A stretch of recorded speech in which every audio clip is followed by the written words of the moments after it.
Hi, good morning. Thanks for locating some time to join this interview. This interview is about your management life. Without further ado, let's start. Hi, Mr. Chu. Can you describe your personal approach to leadership? Well, I'm more of a situational type of leader. There's no one-size-fits-all type of leadership that will overcome all problems that we face in our daily lives. Yeah. So each style has its own pros and cons, and depending on the circumstances, I'll need to decide which style is more appropriate for the situation. And how do you believe your leadership impacts the behavior and performance of your team members? Well, I think it impacts a lot. My team members usually think that they enjoy being part of the team as they feel that there's a good balance of guidance and also autonomy in carrying out their work. As a result, the stronger team members feel that they are recognized for their capability, that I allow them to make decisions on their own, while the more junior ones, they feel confident with the step-by-step guidance that I give them. What leadership styles do you think you naturally gravitate towards? Well, by nature, I'm more of a delegative type. Yeah, it is through the years of working with people that I slowly expanded my leadership capability to also include other types, such as transactional, participative, and others. Yeah, very seldom I employ autocratic style. To be honest, this is one style that I seldom find suitable in most of the situation that I am in. Yeah, yeah. And how do these styles influence both individual and group dynamics within your team? Team dynamics is usually good within my teams. Yeah. The senior team members feel that they're respected for their autonomy, and the junior members they appreciate the guidance. So it works pretty well for me and also for them. How would you compare your leadership style to more traditional leadership theories, such as transformation and transactional leadership? Well, I believe a situational leadership style gives us a much wider range of possibility to address the challenges at hand. Each style has its own pros and cons, and if we limit ourselves to just one approach, we will inevitably also limit our capability in solving the problems. Can you share an example of situation where your leadership style significantly influenced the outcome? There was a team that I built from scratch to manage the IT operations. Well, I wish to have every one team members being the best in the market that I can get. The reality is that budget constraint and also timeliness forced me to take a more pragmatic approach of having engineers with varying years of experience. There are some which are more juniors, there are some which are more seniors, right? For the senior ones, I give them a lot of autonomy and trust. Then they can just carry out their work independently. While the junior ones, I give them more attention. I will guide them step by step, make sure that they do the work correctly and with the right instruction. Yeah. So I had to adapt my leadership style to each of the team members. I customize the approach that I have with them. With this, I can optimize the output of the team. How did your style affect the team's morale and productivity in that instance? So far, the team morale has been very good. Yeah, I could see that the senior members are happy, and they're happy that I don't need to really keep standing at the back to look at and to check at their work. While the junior members, they feel a lot of confidence because they know that if they do not know anything, I'll be there to help them and to guide them. So yeah, within less than a year, the whole team becomes a lot more competent. Regarding the decision-making approaches, can you walk me through your decision-making process? Yeah, I usually qualify the decision with a few questions, right? Like, how critical is this decision? Is this a decision that I need to do it now, or can I make the decision later? And who should be the right person to decide? Is it me or is it another person? What are the factors that needs to be considered in this decision, for example? Yeah? Is this decision really needed? There are decisions that we don't need to make, right? So I ask myself, do I really need to make this decision? If so, then how critical? If it's critical, am I the right person? If I'm the right person, what factors do I need to consider? So in a nutshell, it's about these few questions. And what factors do you consider most critical when making decisions? Well, I think the most critical factors that we make decision is we have to make sure that we do not regret our decision later. So it is important for me to know the why, the rationale behind the decision, right? So as a result, if you know the rationale, you know that you have done your best in making the decision.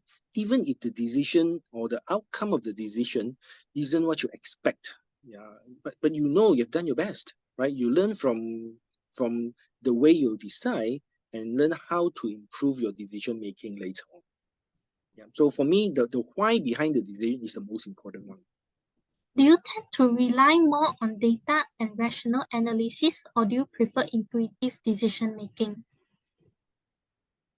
Oh, well, for me personally, I tend to rely a lot more on data and analysis, yeah, or analytical approach when taking decision.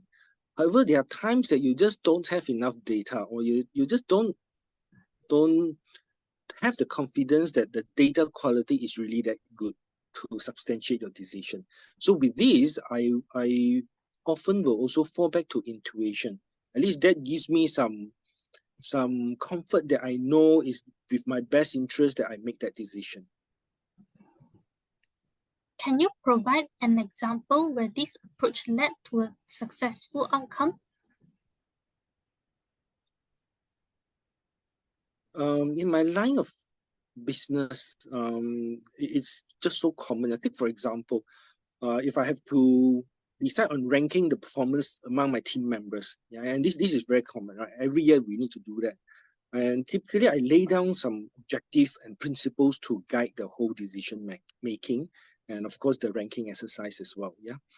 Um, few elements that are important in guiding this decision making of good performance is that I need to quantify and qualify what means a good performance.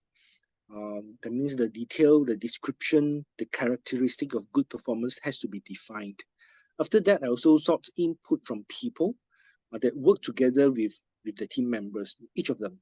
Yeah, and then with that input, I use statistical approach to quantify the performance so that I number them with, let's say, 1, 2, 3, 4, and 5. 5 being the highest performance and 1 being the lowest. And with that, the decision is easy, right? I just need to index the whole numerical output. Then I know who are the highest performer and who are the poor performers. And this is analytical. How do you handle decisions that need to be made under pressure or with limited information? Yeah. We often need to do that, right? And the worst that can ever happen under these circumstances is that we regret after the outcome is proven to be not as what we want or what we expected, right? So, and in order to avoid this, I think it is very important for us to truly understand the rationale behind the decision that we are taking. The rationale as in, why do we make this decision? Based on what do we make this decision? What were the assumptions that we used or that we take in arriving with the decision? If we are clear with that, then we know we have already done our best in making the decision, regardless of the outcome, whether it's good or it's bad. We know we have done our best. And with that, it will minimize the chance that we will regret later on. Which decision-making frameworks, if any, do you use to guide you in such situations?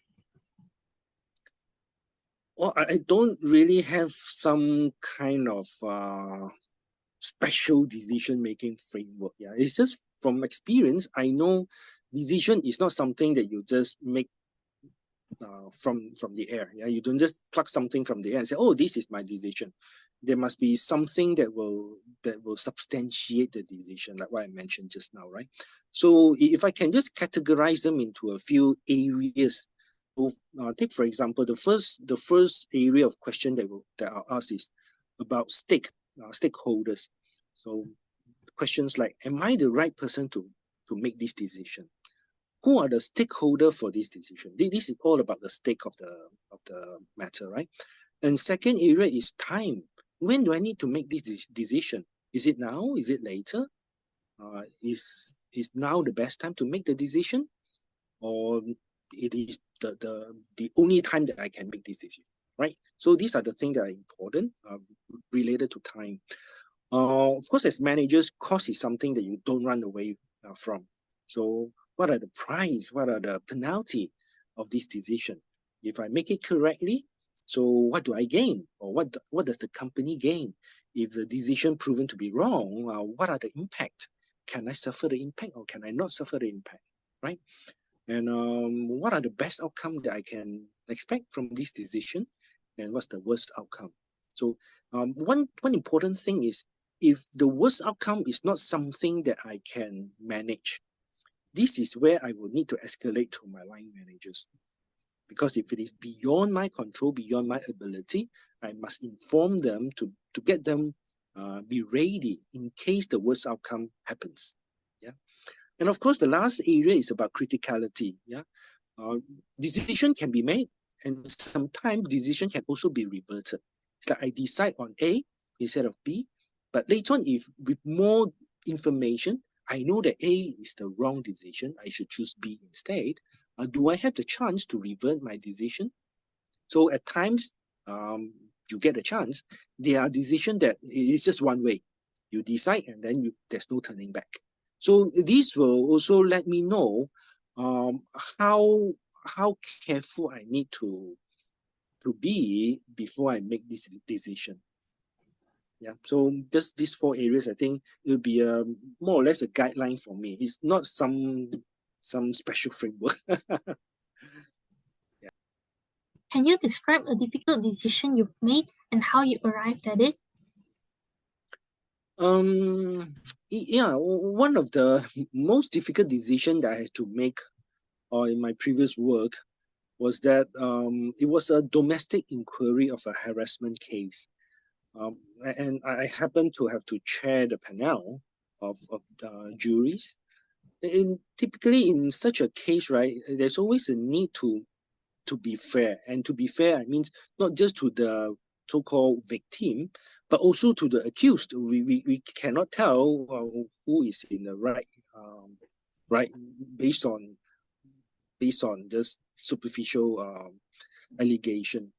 So, and in order to do this right, I make sure every team members on the panel clearly articulate their decision, and also the rationale behind why they make that decision. Whether they say, yes, the victim is right, the accused is wrong, and we should fire the accused, or that no, there's not enough evidence that we cannot fire the accused. Yeah. So whichever it is. So I want them to make sure that they clearly articulate the reason that substantiate the decision. And as a result, we could actually have a very smooth discussion among the panel members, and we have a consensus in our final judgment. Right? And I think everybody, not that we were happy with the decision, but we know we have done our best and we will not regret the decision. And what was the impact of this decision on your team or organization? Well, at least for the panel members, right? Every one of us, we were confident that we have done our best. We did not we very seriously. We listen attentively to the victim and also to the accused, and we deliberated based on whatever information that we can get, based on whatever input that we have gathered from not just these two persons, but also the rest of the people who might have some insights into the situation, right? So at the end, we were confident that we have given our best in the decision. In your opinion, what external factors from PESTEL framework most significantly affect your role as a manager? for example, political, economical, social, technological, legal, and environmental? Well, as a people manager, the factors that most affect me would be the social, cultural, and the legal factors. And how do you identify and leverage opportunities that arise from technological or social trends? From technological perspective, personally, I always get very excited about learning the new advancement of technology, being in the IT field, right? And the game-changing possibilities that come together with the advancement of technology. I typically like to ask, like, if I get a magic wand to realize my dreams with this technology, what would it be? This question often gave me a lot of ideas and opportunities that the technological trends can bring. Can you provide an example where you capitalize on such an opportunity? Yeah. In the past few years, in view of the rise of AI and also automation, I anticipated that there will be a change in the job market due to the impact on the operating costs and the model of which IT operations were to be sustained. Yeah? I encourage my team members to start equipping themselves with automation skill and also to switch their mindset into the lean IT management, which is to cut down on the waste and also to automate as much as possible. And this helped them a lot in preparing themselves and equipping themselves to face the challenges with AI and also automation. Can you discuss a situation where legal factors impacted your management decisions? Well, as a people manager, there's always a temptation to fire a poor performing team member, right? When a person is not performing, just fire them, get rid of them. More so if the person has an attitude problem. Right? However, based on the labor law in Malaysia, all workers are protected by law to enjoy a continuous employment. So you cannot just fire a person out of thin air. You just cannot. It's not allowed by law. Yeah. So we had to do what we call a PIP. PIP stands for Performance Improvement Plan. So this is a very standard tool used to manage poor performer and also poor behavior. So typically we need to write down the expectation in a very clear manner, how to track the progress, what are the assistance that we give to the staff or to the team members in helping them to correct their actions. Yeah. So failure to do this, and this is a legal requirement. So if we fail to do this and we just go on to dismiss the staff, this will lead to a huge monetary loss. If the staff bring us to the court, usually we will lose the case. So the HR team makes sure that all people manager is well aware of this need for PIP. And this is to safeguard the company reputation and also the branding. And what steps did you take to mitigate any negative effects?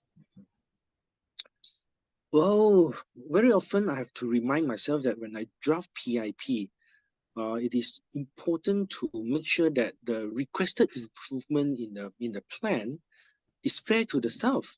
Sometimes when you are not happy with certain people or certain team members, you tend to have a very high expectation of them, right? You will want the behavior to be the best you can ever dream of from a team member, and this is unfair to the person.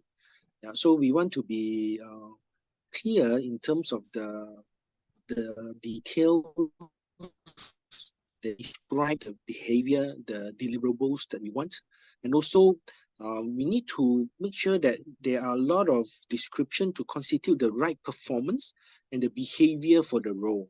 So I have to challenge myself whether I will apply the same demand or the same requirements on all the team members. If I only ask from the so-called poor performer something that's impossible to deliver and not the same for all the rest of the team members, this will be seen as unfair. And with that, we will have failed the PIP. Yeah.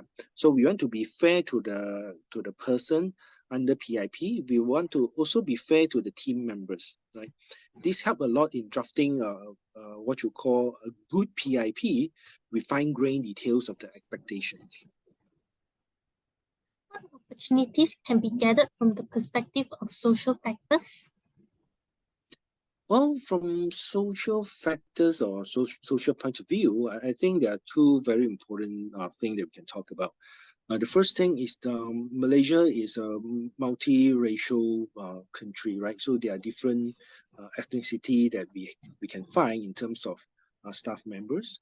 So if we distribute our team members across different ethnicity, you will find that, take for example, during Hari Raya, then the Malays colleague will be going on holiday, enjoying their Raya, while the Chinese and the Indians can also continue the work. When it comes to, let's say, Deepawali or later on Chinese New Year, then yeah, the ethnicity that are enjoying the holidays they can just go on and enjoy fully, while the rest can be there to sustain the operation. This is a very good opportunity.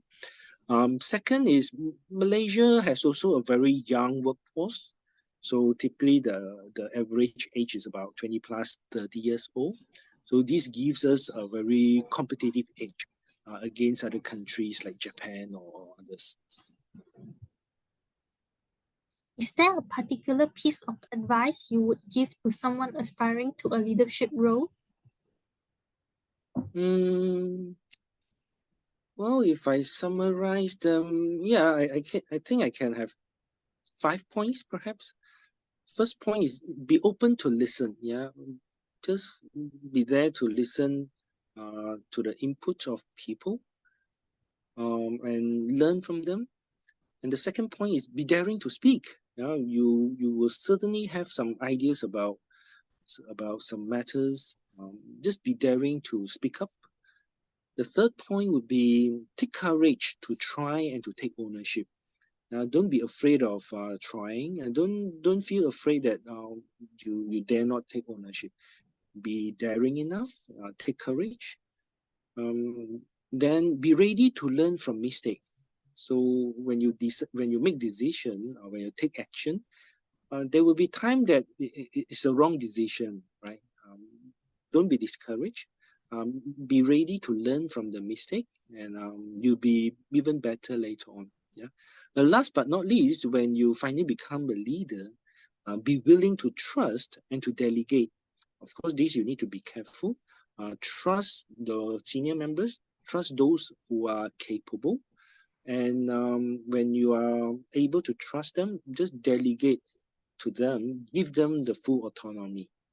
They will appreciate that, and you will appreciate that as well. And how has this advice influenced your own career? Well, this served me very well. I'm one of the rare few people who had enjoyed my work life for the past decades, right? And I hope these few ideas can also guide your career search and help you in your career path as well. That's about all for now. Thank you for your time. Hope you have a nice day. Thanks for having me. Bye. Thank you. Bye-bye.